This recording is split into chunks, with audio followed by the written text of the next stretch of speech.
हे दोस्तों, मैं हूं प्रिंस और आपका स्वागत है मेरे चैनल पे। आज का वीडियो मेरे लिए बहुत ज़्यादा स्पेशल है क्योंकि आज मैं पहली बार किसी मानवा को एक्सप्लेन करने वाला हूं।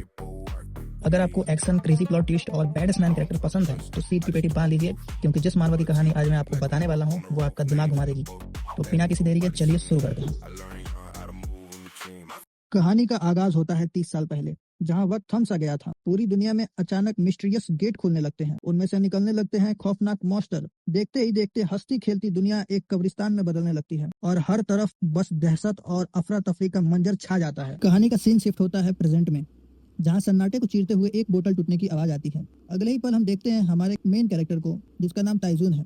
उसकी हालत काफी खराब है, वो पूरी तरह चोटों से लिपटा हुआ है और उसके आंखों में आंसू हैं। रोते हुए उसके मुंह से बस यही निकलता है, मुझे कोई परवाह नहीं इस दुनिया की, मुझे नफरत है इस बेकार दुनिया से। मैंने क्या कुछ नहीं किया इस दुनिया के लायक बनने के लिए। तभी कुछ गार्ड वहां पहुंचते हैं और घबराते हुए ताइजून से कहते हैं, सर प्लीज नीचे उतर जाइए। हमें दिखाया जाता है ताइजून और वहां मौजूद गार्ड को गुस्से में घूरते हुए चिल्लाता है, क्या तुम लोग मेरे साथ मजाक कर रहे हो? क्या तुम लोग ये बोलना चाहते हो कि अब मैं अपनी मर्जी से कूद भी नहीं सकता? गार्ड्स घबराते हुए हाथ जोड़कर ताइजून को समझाने की कोशिश करते हैं, सर प्लीज शांत हो जाइए, आप जो चाहेंगे वैसा होगा, बस एक बार नीचे उतर आइए। लेकिन ताइजून पर इस वक्त पागलपन सवार है। वो चीखते हुए कहता है, तुम सब मुझे अकेला छोड़ दो। क्या तुम में से किसी को अंदाजा भी है कि मैंने अपनी जिंदगी कैसे काटी है? ताइजून के इस दर्द और गुस्से के बीच कहानी हमें ले जाती है 3 घंटे पहले के सीन। फ्लैशबैक की शुरुआत होती है स्काई ब्रेकर गिल्ड की एक चमचमाती हुई बिल्डिंग से। यह वही जगह है जहां हमारा ताइजून दिन रात काम करता है, लेकिन अंदर का माहौल बिल्कुल अलग है। ताइजून को उसकी नौकरी से निकाला जा रहा है। अपनी पूरी जिंदगी इस गिल्ड के नाम करने वाला ताइजून बेबस होकर कहता है, सर आपको तो पता है ना मैंने इस गिल्ड के लिए क्या क्या किया है। मैंने अपना सब कुछ दांव पर लगा दिया। पर सामने बैठे गिल्ड मास्टर के चेहरे पर फीकी और जालिम मुस्कुराहट आती है। वो बड़े घमंड से कहता है, हाँ हाँ अच्छे से पता है मुझे कि तुमने हमारे लिए क्या क्या किया है, बल्कि बाकियों से कई ज्यादा किया है, और इसीलिए तो मैंने तुम्हें इतने सालों तक झेला है। लेकिन ताइजून पूरे 7 साल बीत जाने के बाद भी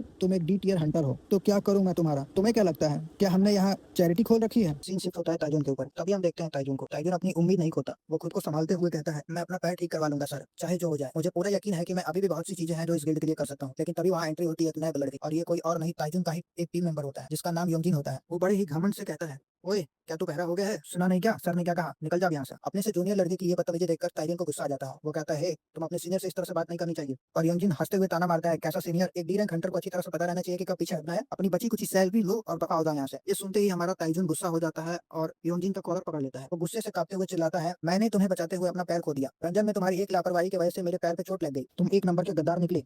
फिर योंगिन बोलता है, क्या मैंने कहा था मदद करने के लिए? तुम्हें एक गधे की तरह पीछे रहना चाहिए था और तुमने क्या किया, जाकर अपना पैर तुड़वाए। तब हमारा ताइजून सोचता है कि मैं कितना बेवकूफ हूँ जो एक एस टियर स्किल वाले को बचाने चला गया था। तब योंजिन बोलता है, तुम्हें क्या लगता है तुम मेरी मदद करके महान हो जाओगे? फिर ये सब सुनकर ताइजून के सब्र का बांध टूट जाता है और उसे बेहद गुस्सा आने लगता है। वो योंजिन को जान से मारने के लिए आगे बढ़ता है, चीखते हुए, तेरी तो मादरबोर्ड। पर अफसोस, तभी हम देखते हैं कि योंजिन अपने एस रैंक स्किल की मदद से ताइजून के हमले को आसानी से रोक लेता है और बड़े घमंड से बोलता है, सीरियसली तू अपनी औकात भूल चुका है? और फिर क्या था दोस्तों, उसके बाद ताइजून की जो धुलाई होती है वो तो आप स्क्रीन पर देख ही रहे हैं। ताइजून को अच्छी तरह से धोने के बाद योंजिन उसका कॉलर पकड़ के बोलता है कि तू अपने आप को मेरे सामने बहुत सीनियर समझ रहा था ना, क्योंकि तू यहाँ बस कुछ साल पहले आया है। तू हमेशा मुझे परेशान करता था, इसलिए आज मैंने तुझे तेरी औकात दिखा दी। यह बोलकर योंजिन झटके से ताइजून को छोड़ता है और फिर हम देखते हैं कि हमारे ताइजून को, जो बुरी तरह जख्मी हालत में जमीन पर पड़ा होता है, और तभी उसके सामने गिल्ड मास्टर आता है और ताइजून की आज तक की पूरी ईमानदारी की कीमत कुछ चंद पैसे इसके मुंह पर फेंक देता है और बड़े घमंड से कहता है, फिर कभी मुझे मत मिलना। फिर हमारा सीन शिफ्ट होता है एक वाइन शॉप पर, जहां हम देखते हैं ताइजून को, जिसने अभी अभी वहां से एक वाइन की बोतल खरीदी है। वो उसे पीते हुए बिल्कुल एक मस्त बेवड़े की तरह रोड के किनारे से आ रहा होता है। और फिर हम वापस उसी ब्रिज के सीन पर आ जाते हैं, जहां हमारा ताइजून खड़ा है और दिल में लगातार एक ही बात सोच रहा है, पूरे 7 साल की मेहनत और ईमानदारी की कीमत बस ये कुछ चंद पैसे मिले हैं। ताइजून उस ब्रिज के ऊपर चढ़ जाता है और सोचता है अब इस दुनिया में रहने का कोई फायदा नहीं। लेकिन तभी अचानक से हमारे एमसी ताइजून के सामने एक स्टेटस विंडो खुल जाता है, जिस पर बड़े बड़े अक्षरों में लिखा होता है, वार्निंग वार्निंग, यूजर खतरे में है, प्लीज अपने एक कदम पीछे हटा लीजिए ब्रिज के किनारे से। तब हमारा ताइजून उस स्टेटस विंडो को देखते हुए कहता है, क्या मजाक है, अब तुम ऐसा दिखा रहे हो जैसे तुम्हें मेरी परवाह है। हे स्टेटस विंडो, क्या तुम्हें पता है ये जो मेरे साथ 7 सालों से मजाक चल रहा है वो क्यों हो रहा है? और फिर गुस्से में उस स्टेटस विंडो पर एक जोरदार मुक्का मारते हुए बोलता है, ये सब बस इसलिए क्योंकि तुमने मुझे ये फालतू सी स्किल दी है, एक्सप्लोसिव ग्रोथ। हाँ दोस्तों, हमारे ताइजून की इस स्किल का नाम एक्सप्लोसिव ग्रोथ है। गुस्से से पागल ताइजून कहता है, मुझे हंसाओ मत, क्या करूँ इस फालतू एबिलिटी का जिसके स्टेट्स कभी नहीं बढ़ते? और फिर ताइजून बार बार उस स्टेटस विंडो पर मुक्के मुक्केबाजी करने लगता है। लगातार मुक्का मारने की वजह से अचानक उस स्टेटस विंडो का कलर रेड में बदल जाता है और एक नया नोटिस आ जाता है। यूजर के खराब बिहेवियर के कारण विंडो स्ट्राइक पे यानी हड़ताल पे जा रहा है। ये अनोखी चीज देखकर ताइजुन और भड़क जाता है और बोलता है, चले जाओ स्ट्राइक पे। अब मुझे कोई जरूरत नहीं है ऐसे स्टेटस विंडो की जो मुझे बताती ही नहीं कि मैं कैसे अपनी स्किल का यूज करूं। वो वही नहीं रुकता, वो अपनी वाइन की बोतल जोर से स्टेटस विंडो के ऊपर दे मारता है और चिल्लाता है, चले जाओ मेरी नजरों के सामने से। बोतल फेंकने के बाद ताइजुन निराश होकर सोचता है कुछ चीजें कभी नहीं बदलेंगी, चाहे मैं कितना भी कोशिश कर लूं। और फिर वो अपनी पूरी ताकत से चिल्लाता है, अगर तुमने मेरी स्किल के बारे में पहले ही बताया होता कि ये कैसे काम करती है तो मेरी जिंदगी नर्क जैसी नहीं हुई होती। लेकिन कहानी यहीं खत्म नहीं होती। तभी हम देखते हैं कि उस स्टेटस विंडो में अचानक कुछ बदलने लगता है और फिर एक नया नोटिस सामने आता है। यूजर की कंप्लेन सक्सेसफुली रिसीव हो चुकी है। और तभी हम देखते हैं कि वही गार्ड्स वापस आ जाते हैं जो ताइजुन को नीचे उतरने के लिए कहने लगते हैं। लेकिन उनके बोलते बोलते ही अचानक हमारे ताइजुन का पैर स्लिप हो जाता है और वो सीधे उस ऊंचे ब्रिज से नीचे गिरने लगता है। हवा में नीचे गिरते हुए ताइजुन बिल्कुल बेबस होकर सोचता है, शायद ऐसे ही मेरा अंत होगा। लेकिन फिर भी क्या फायदा हुआ, अब मैं और नहीं जीना चाहता। तभी हम देखते हैं उस स्टेटस विंडो को जिसमें चमकते हुए अक्षरों में लिखा होता है, एडमिनिस्ट्रेटर ने उसकी कंप्लेन एक्सेप्ट कर ली है और अब यूजर को एडमिन सर्वर में टेलीपोर्ट किया जा रहा है। तो दोस्तों, ताइजुन अब सीधा एडमिन सर्वर में टेलीपोर्ट हो चुका है। लेकिन वहाँ उसके साथ क्या होने वाला है, क्या उसकी एक्सप्लोसिव ग्रोथ स्किल सच में उसे दुनिया का सबसे खतरनाक हंटर बना देगी? अगर आपको इस कहानी का नेक्स्ट पार्ट चाहिए तो मुझे कमेंट में जरूर बताएं, क्योंकि हमारा चैनल बिल्कुल नया है। टारगेट है सिर्फ 50 लाइक और 50 सब्सक्राइबर्स। जैसे ही आप लोग ये छोटा सा एम पूरा करा देंगे, इसका अगला पार्ट तुरंत चैनल पर अपलोड हो जाएगा। तो जल्दी से सब्सक्राइब करो और मिलते हैं अगले पार्ट में।